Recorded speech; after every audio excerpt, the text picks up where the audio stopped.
of spirituality. May no misunderstandings arise amongst us. Om, peace, peace. Peace be unto us and to all beings everywhere. So we are studying Swami Vivekananda's Jnana Yoga. Jnana means wisdom or knowledge. And it is identified with the non-dual path, Advaita Vedanta. But Swamiji was broader than that,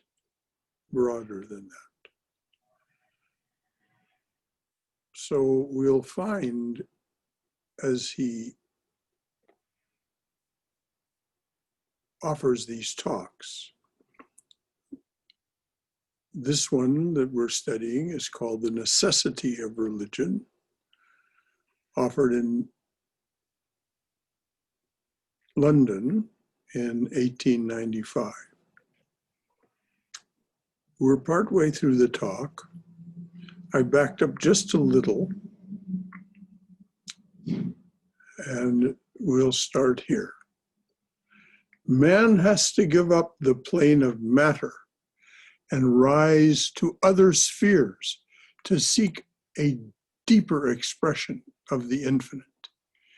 In this way, the various ethical laws are being molded, but all have one central idea: eternal self-abnegation.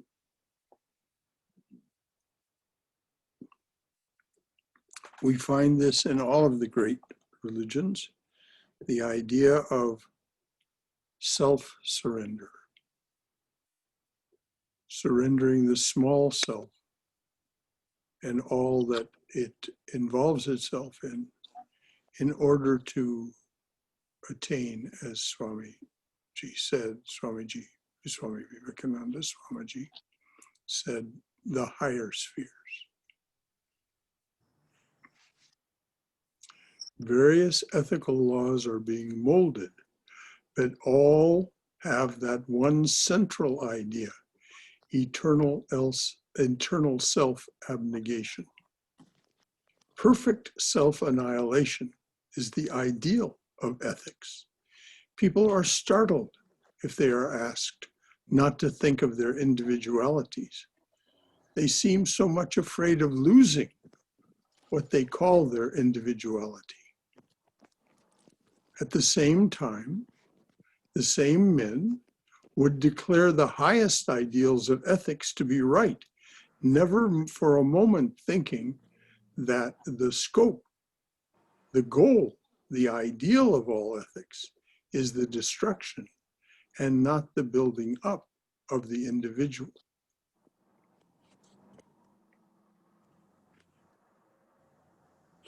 Is there any comment or question about this so far? Because this is, the Swami has gone through the idea of where religion began, either in ancestor worship or in seeking to understand and control the forces of nature. He's now moved on to what religion actually is, and he's dealing with the ethical or philosophical part of religion. The idea of all ethics is the destruction and not the building up of the individual. So are there any comments or questions at this point? This is Haima. Yes, Haima? A question. So perfect self-annihilation means destroying of the ego? Does Swami means complete destruction? We can use that, but actually what it means is perfection of the ego. Perfection. Okay. Ripening of the Ripening of the ego. Okay. Destructions, as Sri Ramakrishna points out, destruction of the ego is not desirable. We need the sense of self. We just need to understand what that self is, yes, and not identify it with the lower self and all that that's associated with, but with the higher self. And that becomes then the ripe ego. Thank you. as opposed to the unripe ego. So we can say destruction of the small self ego, but Sri Ramakrishna didn't like that term destruction in that sense. He liked the term or terms equivalent to transformation, purification. Thank you, Brother. Okay, anyone else? Anything? That was a very good question. I had a related question, Yes, dear. which was, is that what Sri Ramakrishna said about the servant ego? Yes. The ego. Yes. Have I interrupted you? Go ahead. Oh, no. I was just going to, yeah, the servant ego, the idea in Atma Shataka, Shivoham, I am he. Well, I am he is not the servant ego. I am he is identification with Brahman or Shiva. The servant ego is one of the 5 bhavas that Sri Ramakrishna talked about. There's the Shanta bhava, the peaceful, and he said that's what the rishis were. They had this attitude of peace toward themselves and the world, the universe. Then there's the Dasya bhava, the servant ego. I won't go into the other 3. There are 3 more. But as you said, the servant ego is the one that Sri Ramakrishna, he said, either adopt that or the ego of a child. I am the child of the divine. Wow, a motorcycle somewhere. So the idea of the servant ego, Sri Ramakrishna used a very sweet parable. He said, a young girl comes to the city to find work. She finds work as a caretaker for the children and a maid in a rich person's house. And she comes to talk to visitors. She says, oh, this is our house. And let me show you around our house. And she speaks of the child. This is my Ram, and so on. And so this is her servant self speaking. But he says her mind is always on her true home, her village, her home village, and with her people. So that servant ego is one of mental renunciation of your lower self and adopting this higher self of a servant to the divine presence, but always remembering that this is not our home. So that's the servant ego. Shivoham is a very different idea. When you say I am he or I am Shiva, this is the same thing as saying Aham Brahmasmi. I am Brahman, and it is not the idea of a servant. It is the idea of the king. You are that which is served. As Sri Ramakrishna said, serve Jiva as Shiva, because that's the truth of our inner being. So the Dasya Bhava, or servant attitude, servant mood, is a very productive one. Sri Ramakrishna recommended that, or the attitude of a child, that's what he said he had. He had the attitude of a child toward the mother, but also the servant, because he would say of his body and what he did, this is thy machine, thou art the operator, speaking to the mother. Yes. This is thy machine, thou art the operator. So, I mean, I guess I'm just wondering about the distinction because Swamiji, I remember in several accounts in the Gospel of Sri Ramakrishna, there's instances where the disciples are all singing Atma Shatakam. And I know Sri Ramakrishna had something to say about that, where he said, you shouldn't just all go around saying, I am he, haphazardly. One must be trained to understand what that means. Well, one has to be that. One has to actually be that. It's said that the knower of Brahman becomes Brahman. So for one to just go around saying, I am that, I am he,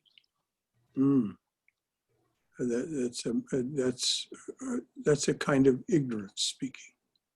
And that could be the lower ego, the lower self. Yes, clearly. Right. Thank you. Thank you. Anyone else? You said this world is not our home. What is our home? The Brahmaloka, or? Well, when you turn within, you find something. When you turn within, meditating or contemplating, concentrating, making japam, whatever, you find some sense of a different realm, which Swami Vivekananda spoke of earlier as the higher spheres. It has many names: Brahma Loka, Ramakrishna Loka.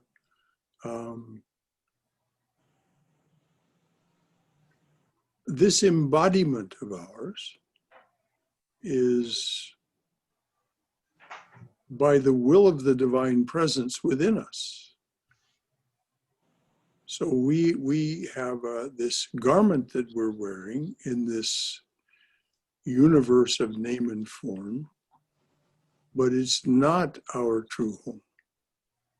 It's not our, and when you do spiritual practice for some time, you discover this is not my home. I'm on a journey here for learning who I am, what I am. And if you want to understand this very beautifully, poetically expressed, read the last few pages of Swami Vivekananda's Raja Yoga. He has this, so to speak, appendix. He doesn't call it an appendix, but when he wrote the book Raja Yoga, the only book he actually ever wrote,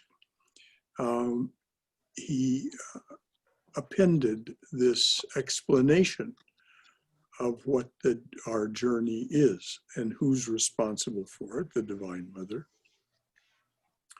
and what happens at the end of it.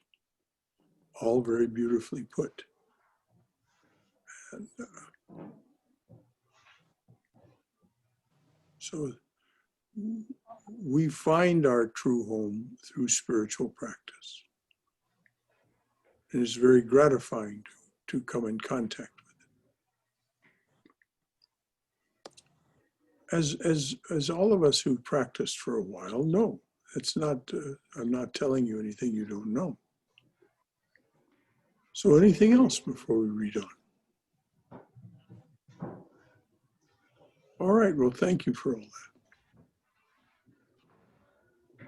The Swami now refers to a particular kind of philosophy that was prevalent at the time he was speaking in London in 1895. It's called utilitarianism. And we won't take time to explain utilitarianism.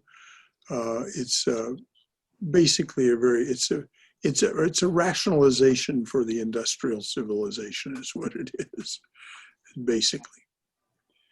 So Swamiji says that this utilitarianism he calls it utilitarian standards, cannot explain the ethical relations of men, for in the first place, we cannot derive any ethical laws from considerations of utility. Utility is about utility. It's not about ethics. Without the supernatural function, without the supernatural sanction, as it is called, of the perception of the superconscious, as I prefer to term it, there can be no ethics. So I'm going to read that again because this is the pivot point here. Without the supernatural sanction, as it is called, or the perception of the superconscious, as I prefer to call it, there can be no ethics. In other words, utilitarian is all about body consciousness, but there's no ethics in it. In utility, and this, as I said, it was a justification for the British Empire and the Industrial Revolution that underwrote it. So it has nothing to do with ethics, because if it had to do with ethics, it couldn't have, the empire could not have behaved the way it did toward people around the world. So it's this perception of the superconscious that the Swami spoke of earlier as what is the true root of religion, this perception of the superconscious. There can be no ethics. Without this struggle toward the infinite, there can be no ideal. Any system that wants to bind men down to the limits of their own societies is not able to find an explanation for the ethical laws of mankind. And notice now the capitalization, those of you who are reading along in the book, the capitalization, because the utilitarians were, as I say, a philosophical school. So now he says the utilitarian wants us to give up the struggle after the infinite, the reaching for the superconscious, as impracticable and absurd, and in the same breath asks us to take up ethics and do good to society. But as Swamiji said, there's no basis for the ethical attitude, so it's absurd, it's a fallacy. Why should we do good? Doing good is a secondary consideration. Yes, that's exactly what Swamiji is driving at. We don't strive for the superconscious. We don't strive for finding our true home in order to do good. It is an after effect. It is a side effect of this purification process that we go through as we reach for the higher realms. So why should we do good? Doing good is a secondary consideration. We must have an ideal. Ethics itself is not the end, but the means to the end. If the end is not there, why should we be ethical? Why should I do good to other men and not injure them?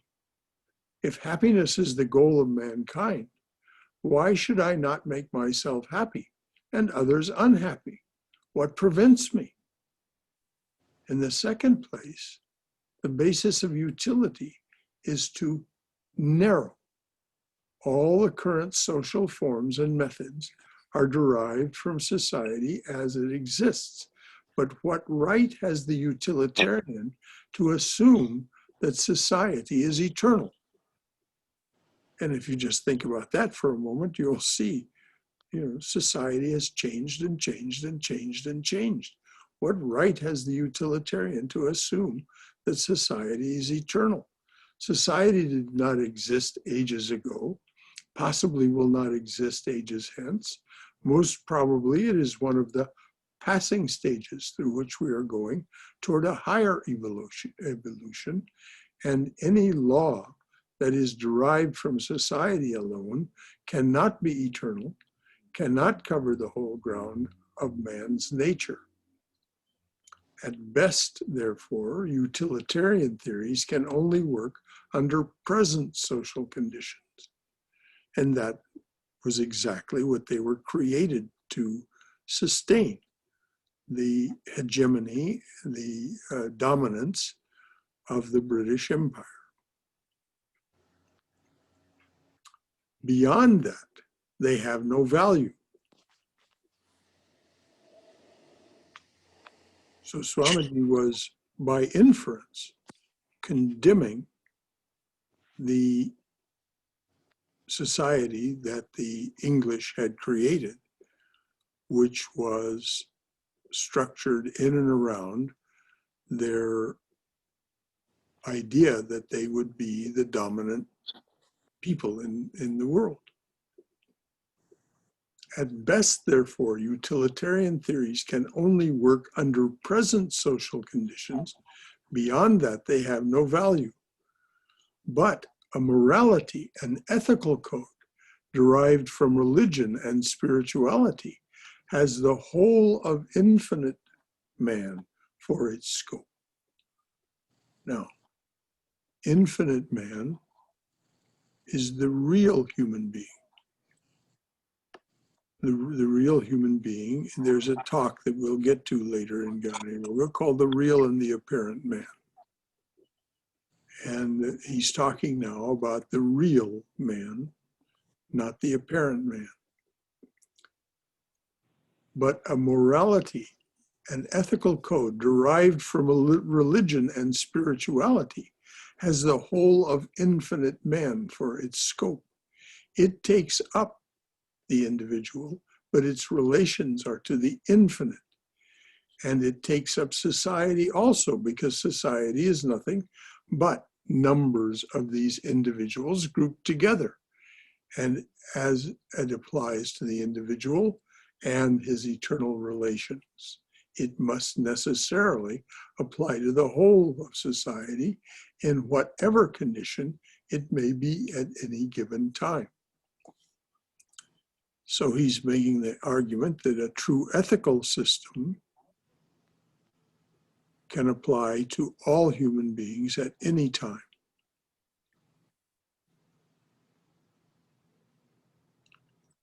The utilitarian way of looking at things that he's arguing against here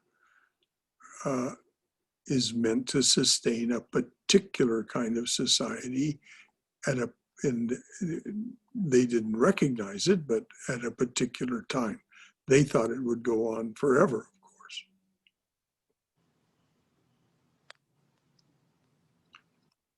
It must necessarily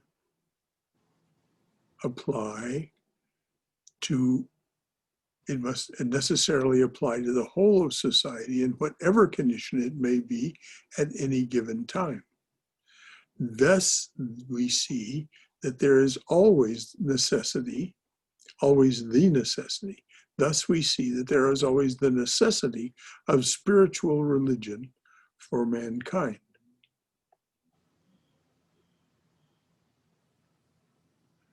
Man cannot always think of matter, however pleasurable it may be.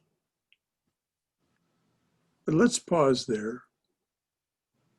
Do we believe that Swamiji has made his point?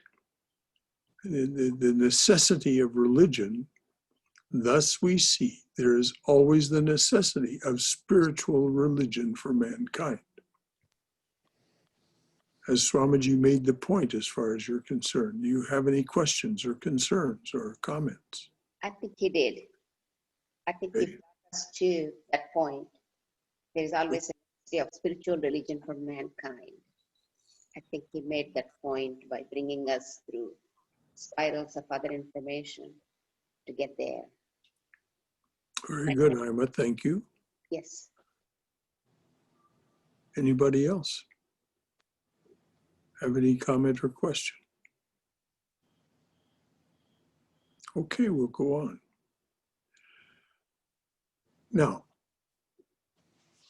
so this is, as I say, there are these pivot points in Swamiji's talks always, and this is the second one we've really come to, the third or fourth one really, but the second one we've come to this evening. Thus we see that there is always the necessity of spiritual religion for mankind. And of course, the title of the talk is The Necessity of Religion.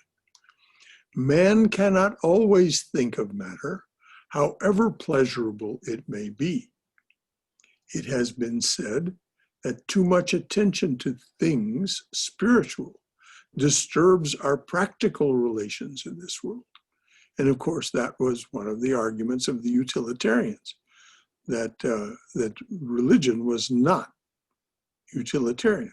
It didn't serve any, and we still see this. We still see this with people like Dawkins and so on, that argue that there's no such thing as religion, it's all just imagination.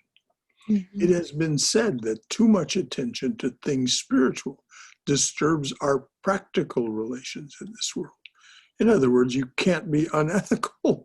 You can't treat people like trash if you have this spiritual background, so that it interferes with your ability to be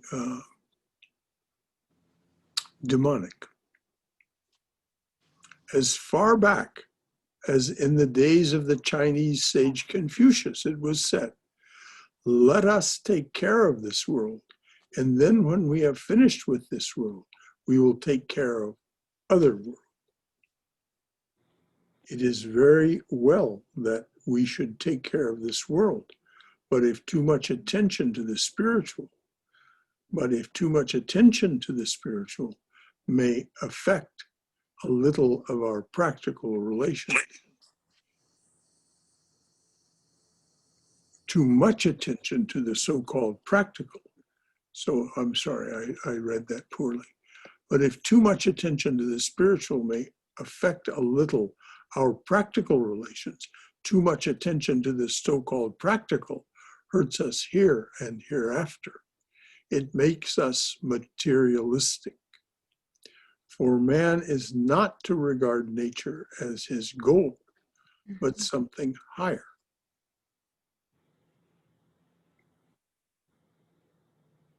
Man is man so long as he is struggling to rise above nature. And this nature is both internal and external. Does everyone feel clear that they understand that sentence? That this nature is both internal and external? Okay, good. Not only does it comprise the laws that govern the particles of matter, not only does it comprise the laws that govern the particles of matter outside us and in our bodies, but also the more subtle nature within, which is, in fact, the motive power governing the external. I'm going to read that again because, again, this is such a key idea.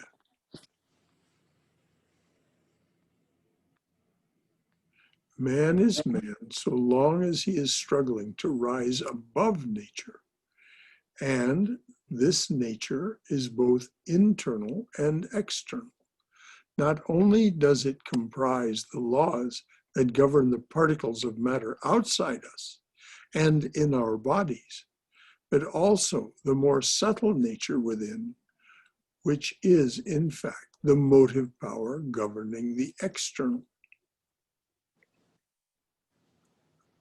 And we can't go into it just now, but if you want to understand what is meant by that, you can read Swami Vivekananda's Raja Yoga, Patanjali explains very, very thoroughly and very scientifically, one might say, how it is that we create our external reality from our internal reality. Our universe, not the universe that we all share, but our participation in it, our particular unique interaction with the universe is projected from us, governed by the laws of karma and the laws described in Sankhya, the 24 cosmic principles. So our more subtle nature within, which is the motive power governing the external, it is good and very grand to conquer external nature, but grander still is to conquer our internal nature. It is grand and good to know the laws that govern the stars and planets. It is infinitely grander and better to know the laws that govern the passions, the feelings, the will of mankind.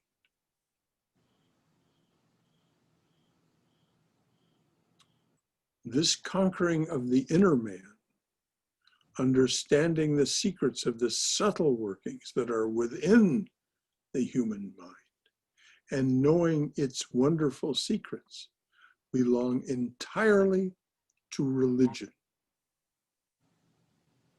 Now, modern psychology has some claim to understanding the subtle workings that are within the human mind also.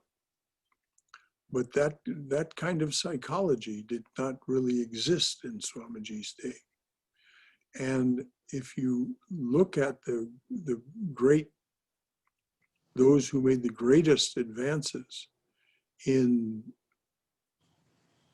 psychology, people like Carl Jung, you will see that they come from a very spiritual and non-materialistic place.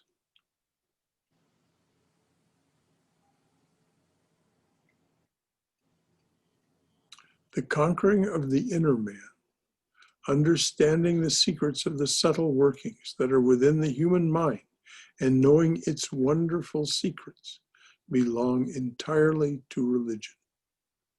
Human nature, the ordinary human nature, I mean, wants to see big material facts.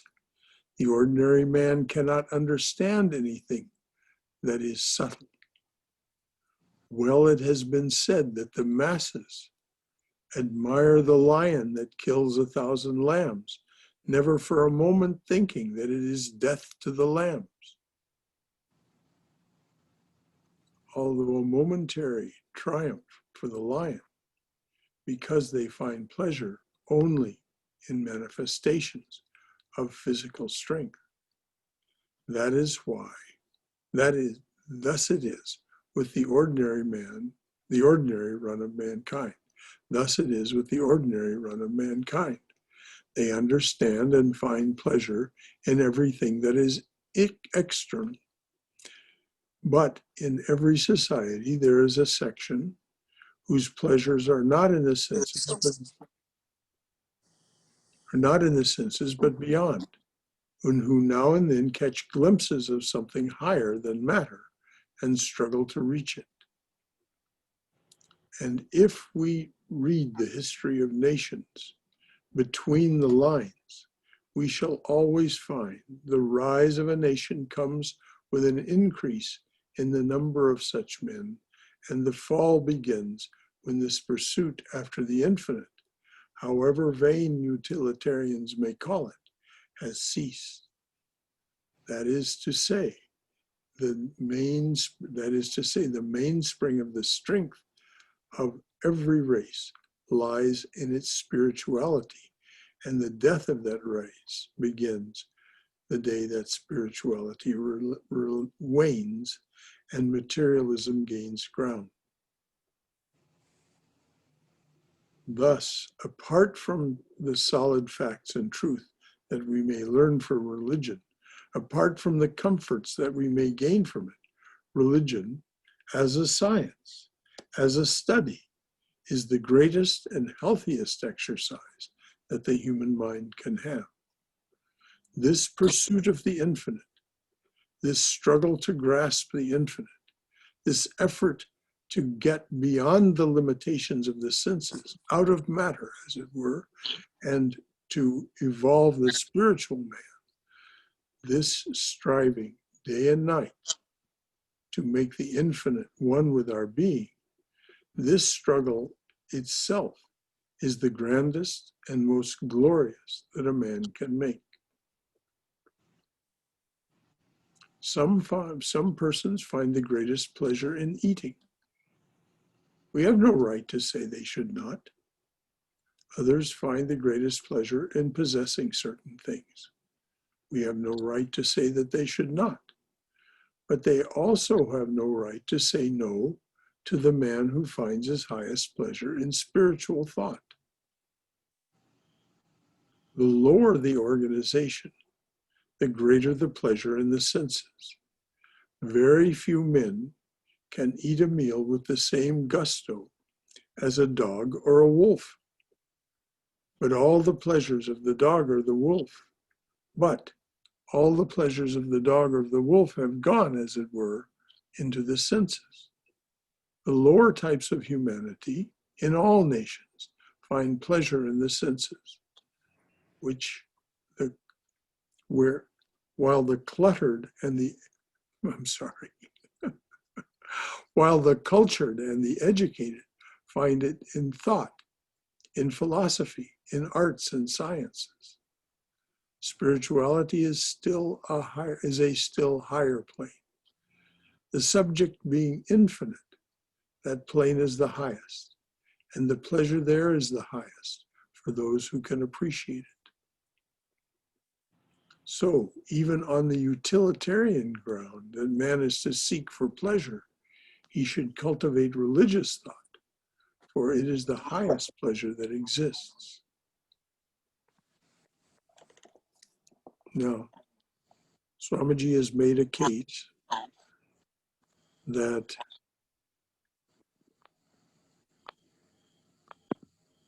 our ordinary lives,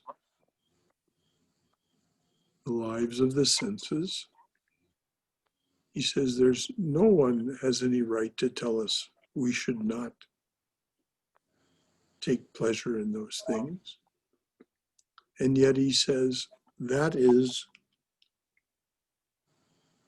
limited in its scope because it is finite. And ultimately, there is no real pleasure in the finite. This is why we see people becoming more and more excessive in their seeking after pleasure. They become jaded with the ordinary things of sense pleasure and begin to pursue more exotic,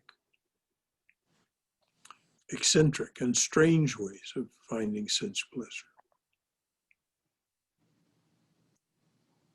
What they don't understand is, Swamiji points out, that the highest pleasure isn't even in the arts and the sciences, though those are fine. The cultured and the educated, he said, take their pleasure there. But the spiritual person, the person's pursuing the life of the spirit, will find an even higher kind of pleasure. Why? Because there's no end to it. It is infinite. It will never repeat itself in the sense that having just more ice cream is just doing the same thing over again. If you pursue the depths of your spiritual being, you'll find that there is no bottom to it, so to speak. As you sink into the silence through contemplation, concentration, and meditation, you find that it goes on and on and on without any limitation. The only limitation is our ability to continue our quest.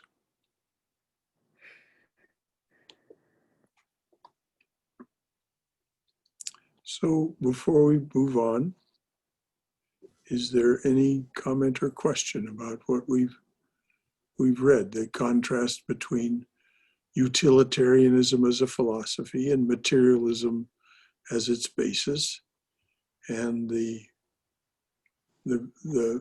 lower and higher pleasures of the senses, the lower being eating and procreation, and the higher being arts and sciences and so on. And then Swamiji says the highest being true control of the internal and external aspects of nature, so that they no longer limit us, we go beyond them. Any comments or questions? Brother Shankara? Yes, ma'am. Yeah, I have a couple of questions. Yes. One is when he says understanding the secrets of the subtle workings that are within the human mind, is he talking about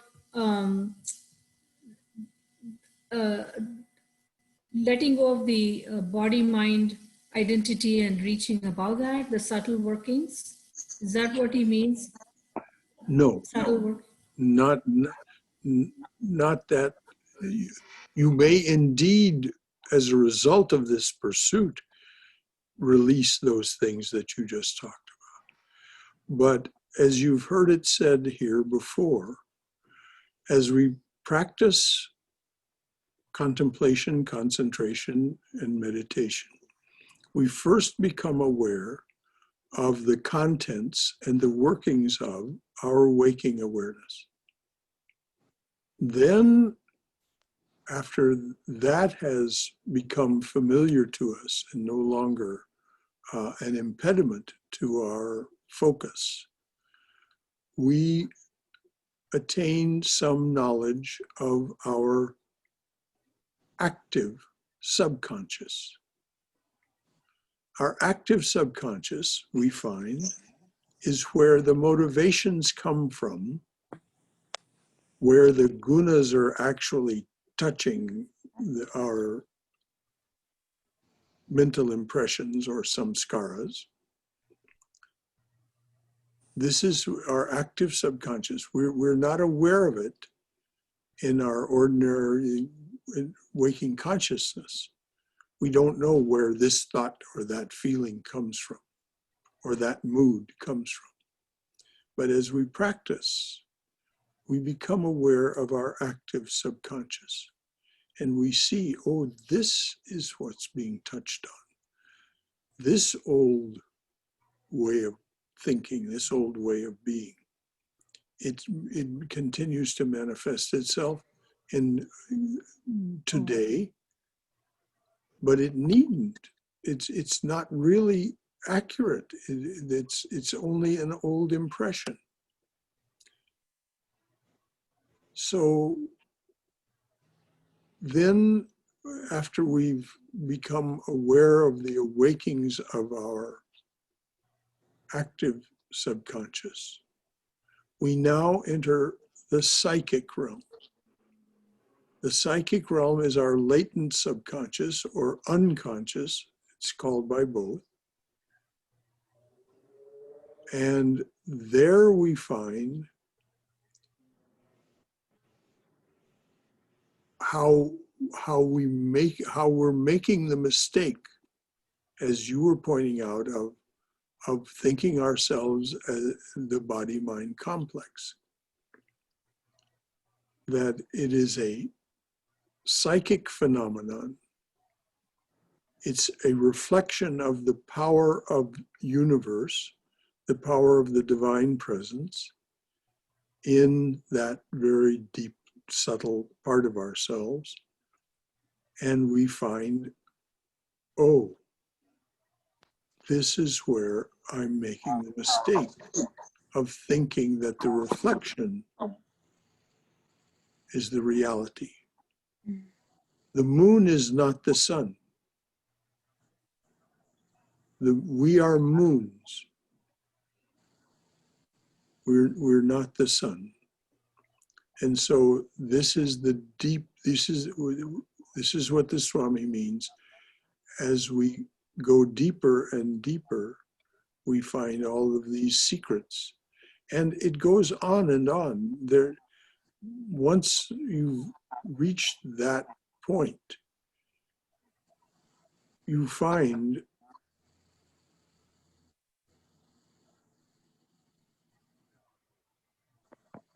well, for each person it will be different because of their uniqueness. But you'll find what it is to be a human being. And it says, Swami Ranganathananda points out in his book, Divine Grace, to be fully human is to be fully divine. There is no separation between the material and the spiritual. It's a spectrum. And so the more we pursue ourselves into the depths of our being, the more we find of these secrets. And of course, this is all explained very, very succinctly in chapters 3 and 4 of Patanjali's Yoga Sutra. How we're doing this. Because in chapters 3 and 4, he talks about the psychic, and then he talks about the superconscious, the turiya, the fourth. That's the third chapter is about the psychic, or the latent subconscious, the transition, the active and the latent subconscious.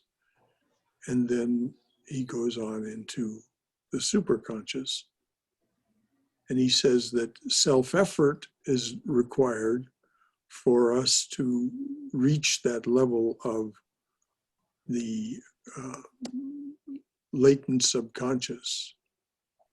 But then having done that and become pure enough as a result, pure, what does that mean? Pure means no longer attached. Having achieved yoga, union, yoga means also detachment from the limitations of the outside. So he says that the first 6 limbs of yoga, as described in the Yoga Sutra, are self-effort and grace. But the 7th and 8th, samadhi and liberation, are something that happens to you. It's even beyond grace at that point. And as Sri Ramakrishna says, Mother holds the key to that.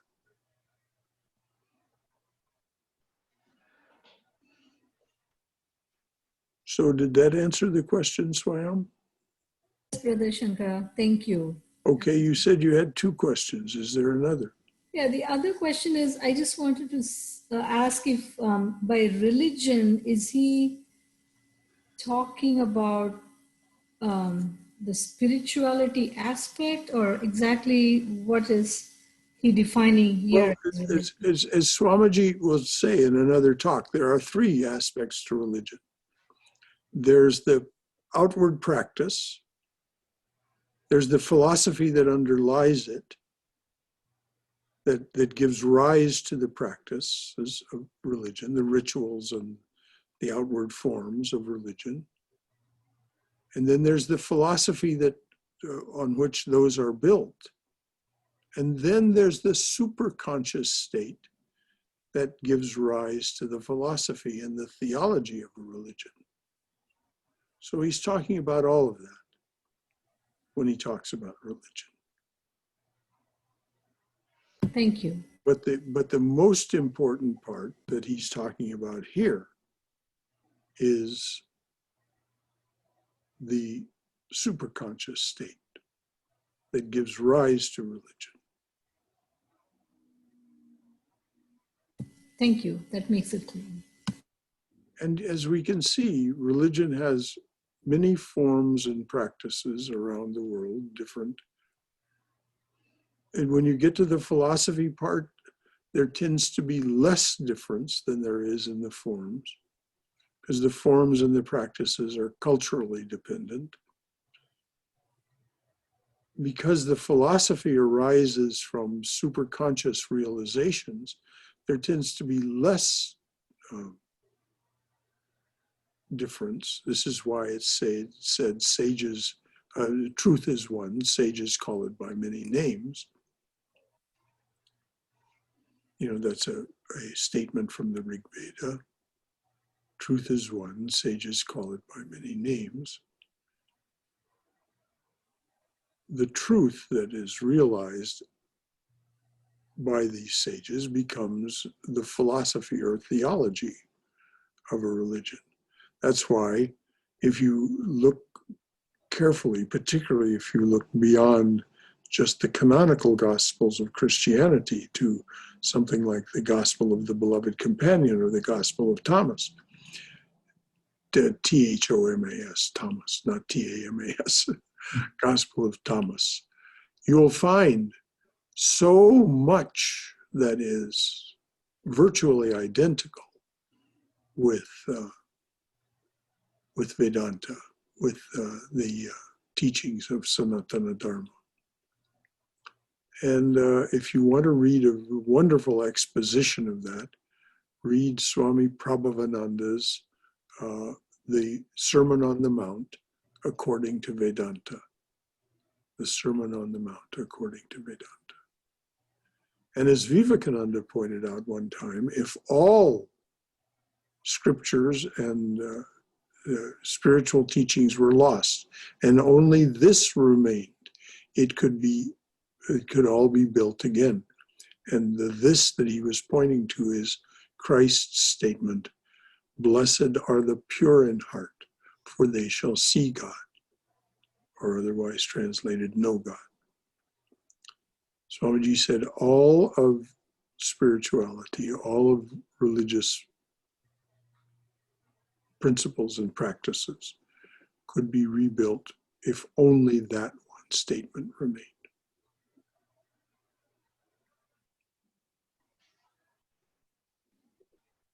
So our evolving selves, our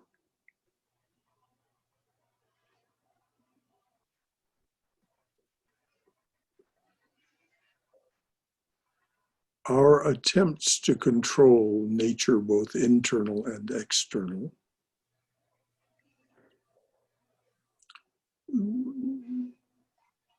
by external, it's not difficult to understand. It doesn't mean we have to control how many trees grow on a particular acre of land. We can do that. But really what it means is how do we behave? The external is how do we behave? How do we speak and act? And that's why Swami Swahananda said the only true measure of spiritual progress is change in behavior, because you can see through this change of control of the external expression that there has been a change of in the control of the internal.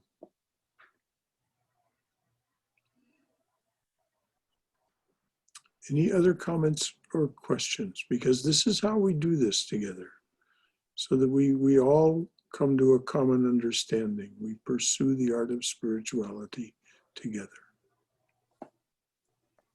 I found it interesting that the Swami says, and if we read the history of the nations between the lines, we shall always find that the rise of a nation comes with an increase in the number of such men, i.e. holy men, and the fall begins when this pursuit after the infinite, however vain utilitarians may call it, has ceased. Mhm. And I thought of like the rise of the Greek Empire, and it coincided with Plato and Socrates and these great philosophers. Mhm. And the rise of the Roman Empire also accompanied some Stoic philosophers. And others, yes. Yeah, not all the Roman emperors were bad. I mean, some of them were Stoic and really good men who tried to spread like brotherhood amongst men. Well, it was when Christianity became the state religion of the Roman Empire that it really expanded the most. Right, right. And That was 300 AD. You know, that's the Council of Nicaea. and that's when they voted down reincarnation at that council. What a shame. Yeah, well, there was we can't argue with those wise men. Then they had reasons for that. They foresaw things that would happen, that did happen. But you're right. It was they did decide not to teach reincarnation anymore. And the United States, many feel the peak of the United States power was in the 1950s. And we had some holy men here at that time as well, like Prabhavananda, for example. So there's something to be said.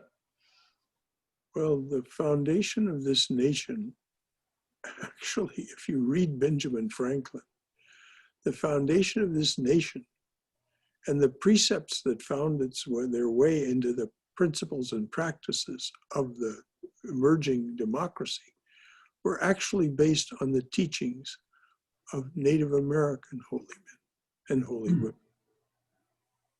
If you read the writings of the diaries of Benjamin Franklin, you'll find that there was a great deal there. And of course, the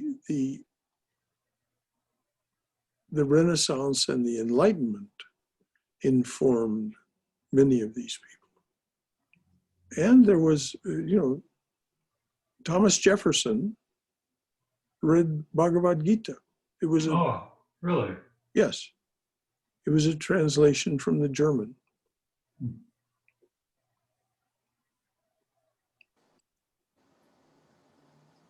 I had a thought Please. about that.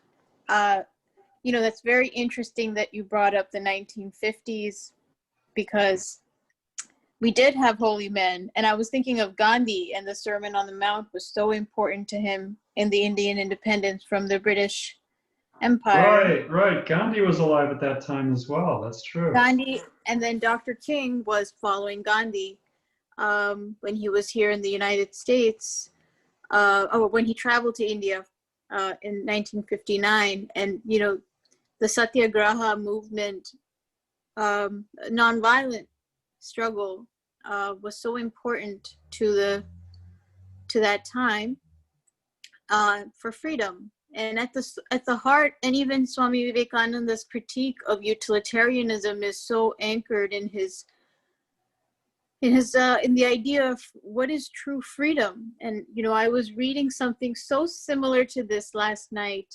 One of his other pieces that I think he delivered in the United States, in California, it's called The Practice of Religion.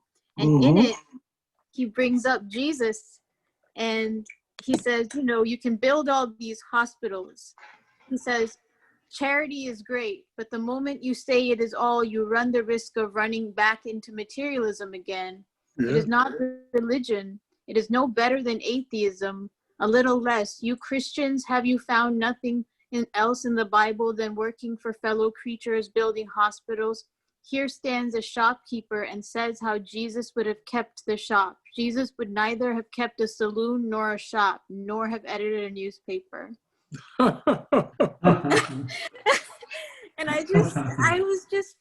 And you know, when we were reading that together, I just kept thinking of that. And he says, you know, you can build all these railroads, but you know, Who said this man is, again? what was Swami that? Who Vivekananda. said this? Vivekananda. Vivekananda, okay. This is Vivekananda again. It's just a different piece, but it's basically saying the same thing, I think. And he's asking, you know, man and machine, you know, you can build all these machines, but the machine puts more strain on man. Ironically, you can build a hospital, but you still have to hold a man's hand as he's dying. And as he's dying, does he know that he's a spirit? And is that hospital going to teach him that, or is... No, the hospital may be a wonder in many ways, but it is not a gateway to liberation. So yes, Swamiji's what he said in 1899 and 1900 in California were the last things that he left us with. And another of his talks given in January of 1900 about Christ was Christ the Messenger. And that is, if you want to understand what avatar is, what the incarnations are, read that. So yes, Swamiji is a never-ending fountain of wisdom and joyous knowledge. Anything else? Thank you, Hila. Was that Hila? Who was that? No, it wasn't. I'm sorry. Who? It's too small for my eyes, dear. I think it was Divya.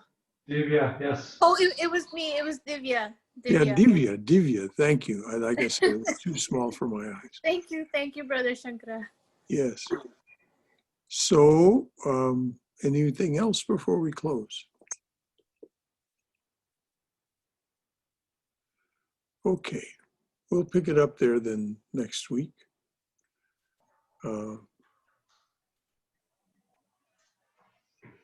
And I'll just leave us with this.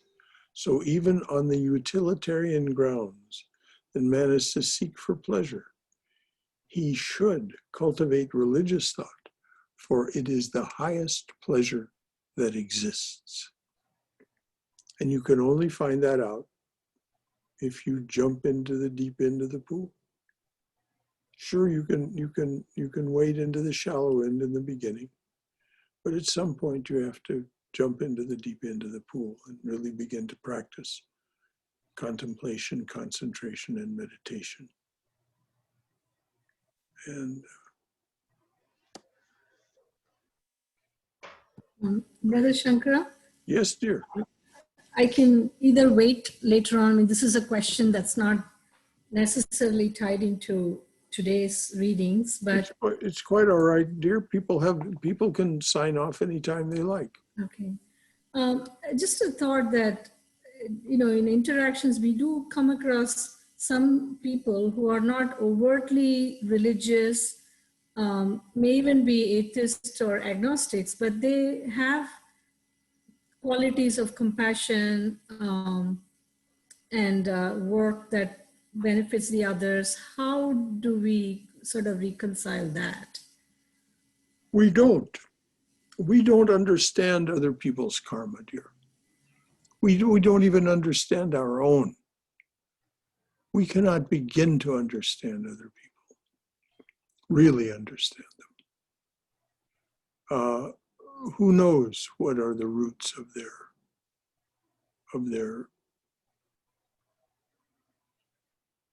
compassion and grace.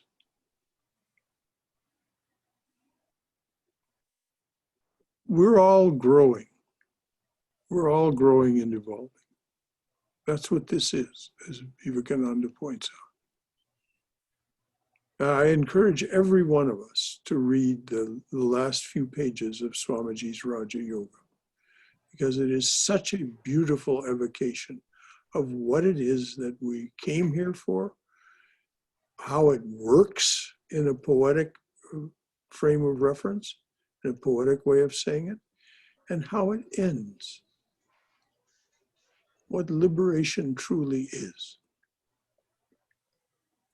So, And when you say the last few pages, I happen to have it here. Do you mean the appendix or the yoga aphorisms independence part?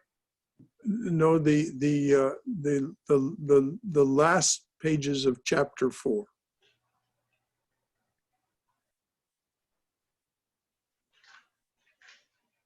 But you don't need to read it to us now. It's okay.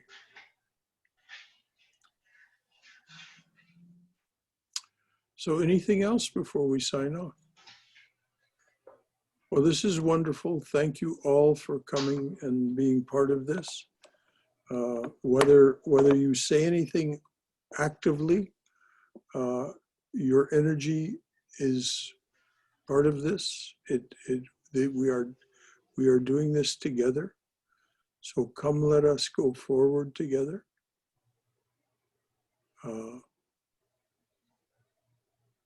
Because of there's such turbulence, I'll end with the prayer that Swami Yogeshananda so beautifully translated, the prayer for peace. Let there be peace in outer space. Let there be peace in the sky, on the earth, and in the waters. Let there be peace in the herbs, the plants, and the trees. May the gods be peaceful. May the whole universe be pervaded by peace. Let this infinite universal peace prevail throughout my being. Om Shanti, Shanti, Shanti. Peace, peace. Peace be unto us and to all beings everywhere. So any final thoughts or considerations before we sign off? All right. We'll put you in Mother's loving and compassionate and protective embrace. Jai Shri Guru Maharaj Ji Ki Jai, Durga, Durga, Durga. Be safe, be healthy, may you be cheerful until we see one another again. Which the next opportunity will be Saturday when we'll study Swami Prabhavananda's Realizing God, the book Realizing God. And then on Sunday, as a preface to our puja on the 24th, our Durga Puja, the talk will be on the significance of mother worship according to Swami Swahananda. Swami Swahananda is the Swami who sent me here. Swami Swahananda is a disciple of a direct disciple, Swami Vivekananda. And Swami Swahananda's father was a disciple of Holy Mother. So Swami Swahananda was really quite a mother devotee. That word, it doesn't even begin to express his what he was with the mother. So the significance on the 18th, the talk will be the significance of mother worship according to Swami Swahananda. So good night, everyone. See you sometime soon again. Thank you, brother. Good night. Thank you. Good night, everyone. Good night. Good night. Bye. Everybody, good night, Brother Shankara.